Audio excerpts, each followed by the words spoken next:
السلام علیکم ناظرین، میں ہوں طارق شہزاد چودھری۔ تاریخ دولت عثمانیہ کے سلسلے میں سلطان محمد فاتح کی قسط نمبر 22 اور حصہ نمبر 2 میں آپ کو خوش آمدید کہتا ہوں۔ ناظرین اکرام، ہم آج کی نشست میں سلطان محمد فاتح کی فتح قسطنطنیہ کے حوالے سے ان تمام تیاریوں کا ذکر کریں گے کہ انہوں نے کیسے کن حالات کے اندر کون کون سی تیاریاں کی۔ لیکن اس سے قبل ہم یہ ضروری سمجھتے ہیں کہ ہم نے اپنی پچھلی نشست یعنی کہ دور اول جو ہے سلطان محمد فاتح کی جو ہم نے ایک سلسلہ شروع کیا ہے، اس کے حوالے سے ابتدائی حملے جو مسلمانوں کی تاریخ اسلامیہ کے ابتدائی حصے میں انجام پائے ہیں، اس کے سلسلے میں بات کرتے ہوئے ہم نے عرض کیا تھا کہ 44 ہجری سے شروع ہونے والے ان حملوں کے لیے جب سب سے بڑا جو حملہ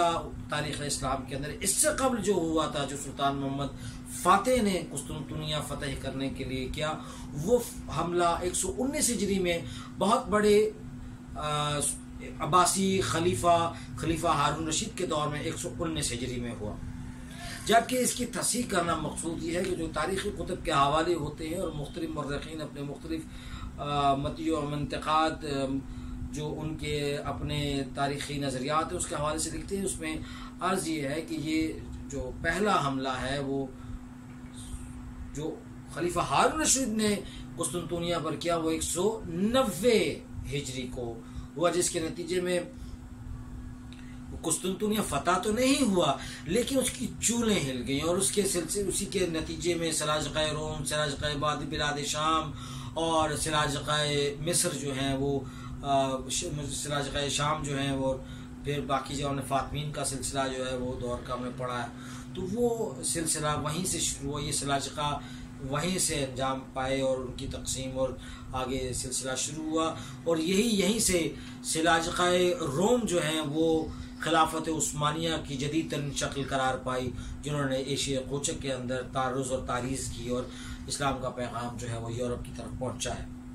سلطان محمد فاتح ہمارا خالص موضوع ہے، تو اس حوالے سے ہم یہ عرض کرتے چلیں کہ سلطان محمد فاتح نے جب قسطنطنیہ کو فتح کرنے کے لیے تیاریوں کا جو آغاز کیا تو اس کو ہم 2 حصوں میں تقسیم کر سکتے ہیں۔ پہلا حصہ جو ہے وہ دینی تیاریوں سے متعلقہ ہے۔ دینی تیاریوں میں وہی حدیث نبی کریم صلی اللہ علیہ وآلہ وسلم جو ہے اس کی بنیاد ہے، جس میں حضور نبی کریم صلی اللہ علیہ وسلم نے غزوہ خندق پر فتح قسطنطنیہ کی نہ صرف بشارت دی اور یہ کہا کہ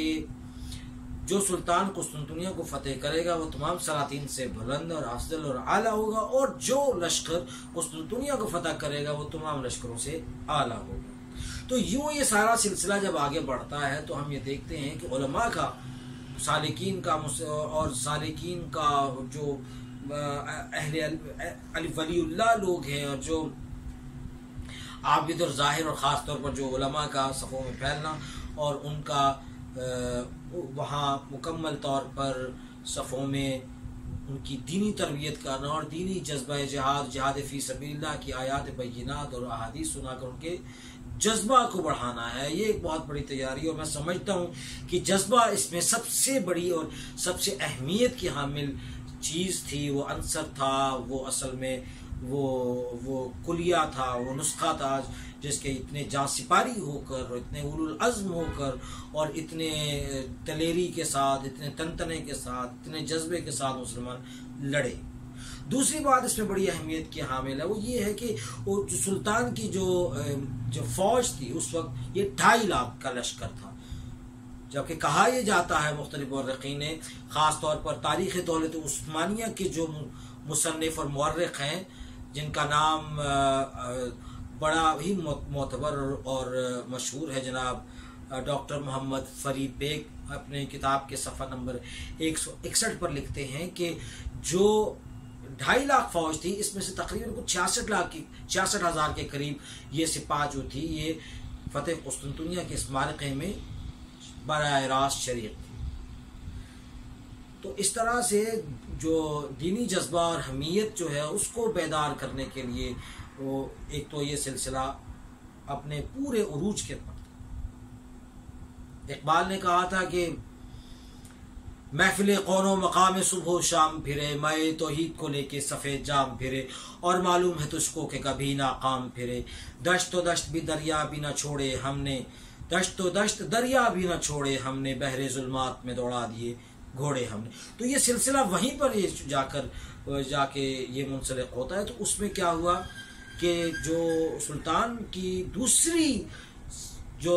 تیاریوں کی جو سلسلہ تھا وہ اس کا حصہ فوجی عسکری یعنی کہ حربی تیاریوں کا تھا۔ اس حوالے سے انہوں نے فوج کے اندر جو ہی انہوں نے زمام اقتدار اور اعلان حکومت اپنے قلمدان سنبھالا، انہوں نے فوج کی تدریب اور تنظیم کے لیے کوئی دقیقہ فروغ گزاشت نہ کیا، اور اس سلسلے میں انہوں نے ہر طرح کی وہ جو بھی تیاریاں ممکن ہو سکتی تھیں وہ انہوں نے کی۔ انہوں نے تنظیم نو کی، انہوں نے اسلحے کے اوپر بہت سارا کام کیا، جدت اسلحہ پر بڑا کام کیا، روایتی جنگ اور جنگی حربوں میں انہوں نے بہت ساری انقلابی قسم کی تبدیلیاں پیدا کی، اور ان کی یہ تیاری جو تھی یہ بہت عرصہ پہلے شروع ہو چکی تھی۔ جیسے ہم نے پہلے عرض کیا کہ مطالعہ جو ہے تاریخ کا ان کا میدان تھا، انہوں نے تاریخ دولت عثمانیہ کی جو سلسلہ تھا، جو ان کے بیزنطینیوں کے ساتھ ان کی جو چپقلش رہی، مسئلہ بھی یہی تھا، اور تو کوئی قسطنطنیہ فتح کرنے کا مقصد نہیں تھا، صرف یہ تھا کہ اس سے دولت عثمانیہ کا جو استحکام تھا اس کو قسطنطنیہ سے خطرہ تھا، چونکہ وہاں پر جو نصرانی اور جڑا سارا جو باقی جو قریبی سلطنتوں کا جو گٹھ جوڑ تھا وہ کبھی اس کو دیکھنا نہیں چاہتا تھا۔ اس چیز کو محسوس کرتے ہوئے جو اس کو آج کل کی اصطلاح میں پریمپٹیو اسٹرائک کہا جاتا ہے، تو یہ قسم کا قبل از وقت حملہ ہی تصور کیا جا سکتا تھا۔ تو اس حوالے سے انہوں نے یہ بہت بڑی ان کی ایک تیاری تھی کہ انہوں نے رومیلی حصار قلعہ جو ہے وہ پھر ایک انہوں نے تعمیر کیا، اس کا بہت بڑا حصہ ہے رومیلی حصار قلعہ جو ہے، جو چونکہ وہ تاریخ سے میں نے کہا کہ آشنا تھے، ان کو سرحدی علاقوں کا بھی علم تھا، اور وہاں پر کہ کس قسم طرح کی دفاعی ضروریات کے پیش نظر کیا کیا چیزیں ہو سکتی، تو انہوں نے وہ جو تنگنائے باسفورس کے ساتھ وہ جو علاقہ جہاں پر ایشیا کا خشکی کا وہ ٹکڑا ختم ہوتا ہے، قسطنطنیہ کو جو لوگ جانتے ہیں، یہ قسطنطنیہ اس وقت کا قسطنطنیہ آج کا ترکی کا دارالحکومت استنبول ہے، اور یہ جزیرہ نما ہے، 3 اطراف سے سمندر میں گھرا ہے، ایک طرف خشکی سے اس کی لگتی ہے، اور پھر یہ شاخ زیری تک کا اس کا علاقہ جاتا تھا، ایک طرف بحر مرمر یا اس کو بحر معمور بھی کہا جاتا ہے، مامار بھی کہا جاتا ہے، پھر دوسری طرف وہ جو باقی ریاستیں تھیں چھوٹی چھوٹی سی اس وقت کی، تو کچھ اس کی اور صورتحال تھی، وہ سارے کرسچن یا بیزنطینی چھوٹے چھوٹے جزیرے نما تھے اس وقت، وہ قریبی ان کے ساتھ تھے۔ تو عرض کرنے کا مقصد یہ کہ وہاں پر اس وقت کی جو صورتحال تھی، یہ سلطان بازید اول کے دور سے پہلے ہی مراد اول نے آئی تھنک کہ یہ سارا معاملہ ایک تشکیل دیا تھا کہ یہاں پر ایک نقل و حرکت جو ہے شمال جنوب مغرب اور مشرق کے لیے خاص طور پر، چونکہ جس طرح یہ نہر سویز کا علاقہ ہے، اسی طرح سے تنگنائے باسفورس جو تھی، یہ جو مشرق اور مغرب سے جو تجارتی سرگرمیاں ہوتی تھیں اس پر نظر رکھنے کے لیے بڑا ضروری تھا، اور اس کے لیے انہوں نے یہ قلعہ پہلے تعمیر کیا تھا۔ سلطان محمد فاتح نے اپنی تیاریوں میں یہ کیا کہ اس کی نہ صرف تنظیم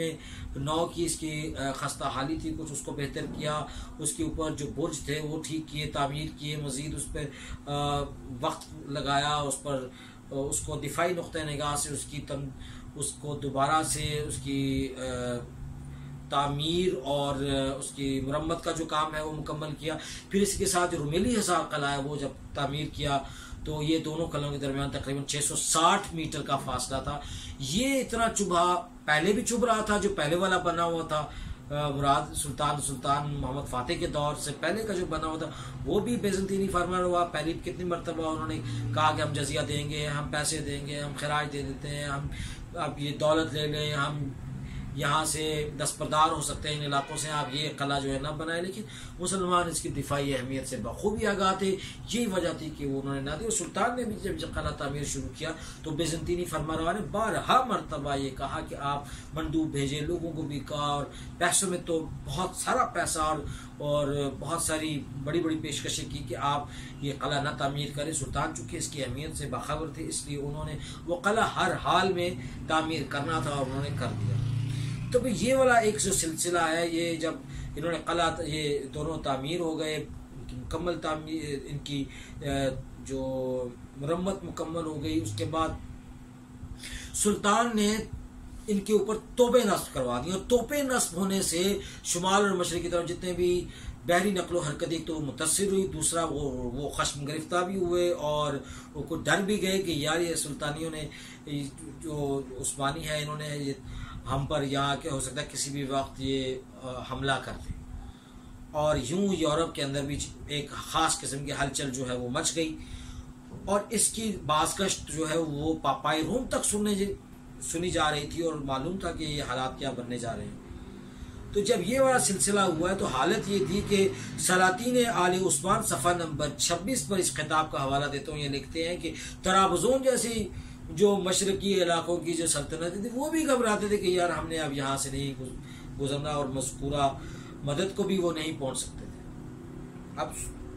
بڑا مشکل تھا کہ کسی طریقے سے اگر حصار قائم ہو جائے تو قسطنطنیہ کو اس محاصرے میں مدد فراہم کرنا بڑا مشکل تھا۔ پھر اسی حوالے سے میں یہ آپ کو بتاتا چلوں کہ ضروری اسلحے کا اہتمام بڑا ضروری تھا، اس لیے سلطان نے بہت کام کیا۔ ایک ہنگری کا بہت بڑا توپ ساز مہندس انجینئر جس کو کہتے ہیں، وہ انہوں نے، اس کا نام تھا اوربان، اس کو بلا بھیجا، اس کو سونے میں تول کر پیسے دیے، اسے بہت سارا مال و زر دیا، اور اسے کہا کہ آپ ہمارے لیے توپیں بنائیں۔ اس نے بہت ساری توپیں بنائی۔ اس حوالے سے میں عرض کرتا چلوں، محمد فاتح سالم رشیدی کی کتاب ہے، صفحہ نمبر 90 پہ انہوں نے لکھا جی اس نے بہت ساری توپیں بنائی۔ پھر اسی حوالے سے میں آپ کو یہ چونکہ یہ ساری جو گفتگو ہو رہی ہے اس میں ایک لقمہ اور دینا چاہتا ہوں۔ الفتوح الاسلامیہ عبر العصور کی کتاب ہے، صفحہ نمبر 361، اس میں انہوں نے کہا کہ اس نے بہت ساری توپیں بنائی اور مختلف تعداد لکھی ہے۔ میں آپ کو یہ بتاتا ہوں کہ ان دونوں نے ایک بات، محمد فاتح سالم رشیدی اور الفتوح الاسلامیہ عبر العصور، ان دونوں نے 361 اور 90 صفحے پہ یہ کہا ہے کہ جو مختلف توپوں کی تعداد تھی، لیکن جو سب سے بڑی اس میں جو توپ بنی وہ تقریباً کوئی 100 ٹن کی توپ تھی، اسے 100 بیل کھینچتے تھے، اس کا نام سلطانی توپ تھا، اور سلطان محمد فاتح نے ان تمام سرگرمیوں کا جو توپ سازی کا جو مرحلہ تھا اس کی نگرانی بذات خود کی، اور اسی حوالے سے انہوں نے پھر آگے جا کے فتوح الاسلامیہ ابن العصور کے صفحہ نمبر 441 پر وہ لکھتے ہیں کہ یہ کام، اس قسم کے کام ہو رہے تھے، کہری دوہری تہری پالیسیاں تھیں، منصوبہ سازیاں تھیں، منصوبہ بندیاں تھیں، اور بہت ساری چیزیں ایسی تھیں جو صرف سلطان کے علم میں تھی، باقی کوئی اس سے باخبر ہی نہ تھا، جس میں بہت ساری اور جو دوسرے ممالک کے ساتھ روابط تھے، اور جو جنگ کی صورت میں پیش آمدات بس، اور جو اس کے خطرات تھے، وہ اس کو بھی سلطان نے بڑی ہی ہوشیاری اور بڑی ذہانت و متانت کے ساتھ اس نے اس کا ایک منصوبہ تشکیل دے رکھا تھا۔ یعنی کہ محل کے اندر کیا ہو رہا ہے یہ بعض اوقات محل والوں کو بھی علم نہیں ہوتا تھا، کہ جو حرم سرا کے لوگوں کو بھی علم نہیں ہوتا تھا کہ اگلی سلطان کی چال کیا ہے۔ یہ بہت بڑی بات ہے جو آگے سارے سلسلے میں آپ کے مد نظر رہے گی۔ مختلف ممالک سے معاہدے کیے گئے، ان معاہدوں کے اندر بلغیریا، ہنگری اور غلطہ جیسی ریاستوں کے ساتھ معاہدے تھے۔ اس حوالے سے آل عثمان، تاریخ آل عثمان کتاب صفحہ نمبر 58 میں وہ لکھتے ہیں معاہدات کی صورت میں، پھر وہ معاہدات جو تھے وہ جو ہی جنگ شروع ہوئی قسطنطنیہ کا، جب حصار شروع ہوا تو اس کے ساتھ ہی انہوں نے ساری ہمدردیاں لپیٹیں اور قسطنطنیہ کے پاس چلے گئے، اور انہوں نے معاہدہ توڑ دیا، اور انہوں نے کہا کہ یہ جو ہمارا چرچ کا جو معاملہ ہے، ہمارا جو ایک خاص نصرانی معاہدہ ہے، یہ اس کو گزر نہ پہنچے، اور یہ بات جو ہے میں نے جیسے پوپ محترم تک پہنچی، اور انہوں نے بھی ایک کہا۔ پھر سلطان محمد فاتح نے جب یہ فتح کرنے کے دن گن رہا تھا تو اس دوران بہت ساری پیشکش سلطان بیزنطینی رہنما جو ان کے فرما روا تھے انہوں نے کی۔ انہوں نے بہت سارا پیسہ، دولت، اور جس طرح انہوں نے پہلے مختلف حربے استعمال کیے تھے، انہوں نے کہا کہ ہم آپ کو زمین اور جزیہ، خراج، دستبرداریاں، یہ سب کچھ ہو سکتا ہے، لیکن سلطان بالکل اس بات پر مصر تھے کہ وہ کسی بھی صورت میں ہرگز اپنی اس بات سے پیچھے نہیں ہٹیں گے، اور وہ قسطنطنیہ کو فتح کریں گے، اور عثمانی سلطنت کے لیے ریشہ دوانیوں اور تمام طرح کی چیمگوئیوں اور تمام طرح کی سازشوں کو جو منبع و ماخذ اور جو مرکز ہے اس کو وہ بالکل فنا و تباہ اس میں مفتوح کر کے چھوڑیں گے۔ تو پھر یہ اسی طرح سے یہ کتاب ہے فتح القسطنطنیہ، صفحہ نمبر 69،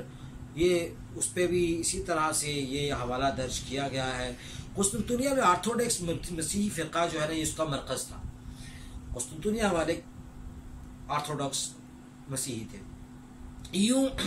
ان کے درمیان اور جو کیتھولکس تھے ان کے درمیان ایک خاص قسم کی چپکلش اور ان کے درمیان ایک خاص قسم کی نزاع قائم رہتی تھی، اور قضاء کا یہ جو سلسلہ تھا اس کی وجہ سے یہ دونوں چرچ آپس میں ایک دوسرے سے بہت بڑی خلیج حائل تھی۔ لیکن جب یہ والا جو معاملہ آیا تو پھر اس پہ قسطنطنیہ کے اس فرما روا نے، شاہ قسطنطنیہ نے اپنا مندوب وہاں بھیجا اور پوپ صاحب کی خدمت میں جا کے وہ ساری گزارشات پیش کی کہ ہماری یہ نفاق ہے، اس کی وجہ سے مسلمان جو ہیں وہ حاوی ہو رہے ہیں اور عثمانی جو ہیں وہ ہمارے در پہ ہیں، اور قسطنطنیہ فتح ہونے کے قریب ہے، وہ انہوں نے حصار کر رکھا ہے، تو آپ ہمیں مدد فراہم کریں۔ اس کے لیے ہم پوپ صاحب محترم کے مطیع ہونے کے لیے تیار ہیں۔ اور پوپ نے بھی پھر یہ معاملہ فہمی جب کی، مشرقی آرتھوڈوکس کے کلیسا کے لیے ایک نیک تمناؤں کا پیغام پہنچانے کی غرض سے انہوں نے ایک مندوب ان کے ہاں بھیجا۔ اس مندوب نے آ کے اس وقت کا وہ جو سب سے بڑا چرچ جو قسطنطنیہ کا تھا اس کا نام آیا صوفیہ تھا، جس کو اگست 2020 میں ترکی کے صدر طیب اردوغان نے باقاعدہ طور پر مسجد کا درجہ قرار دے دیا ہے۔ وہ اس وقت کا سب سے بڑا چرچ تھا۔ اس چرچ میں اس مندوب نے آ کے بہت بڑی دھواں دھار قسم کی جذباتی قسم کی تقریر کی اور کہا کہ یہ دونوں جو اب چرچ ہیں یہ ایک ہیں، اور اس طرح دونوں کو دعائیں دیں، اور انہوں نے کہا کہ ان دونوں کلیساؤں کو اب ایک کلیسا میں تبدیل کرنے کا حکم دیا۔ اور اس اعلان پر جب یہ معاملہ ہوا تو جو آرتھوڈاکس مسیحی تھے ان میں ایک آگ بھڑک اٹھی، شعلہ پاؤ سیخ پا ہو گئے، اور ان کو ایک آنکھ نہ یہ بات بھائی۔ اور ان میں سے کچھ جو مسیحی تھے آرتھوڈاکس انہوں نے یہاں تک کہہ ڈالا، یہ میں کتاب کا حوالہ دیتا ہوں، محمد فاتح، ڈاکٹر محمد سالم رشیدی، صفحہ نمبر 99، وہ کہتے ہیں کہ انہوں نے بعض بیزنطینی قسطنطینیوں نے یہ کہا کہ ہم دیار بیزنطین اپنے ملک کے اندر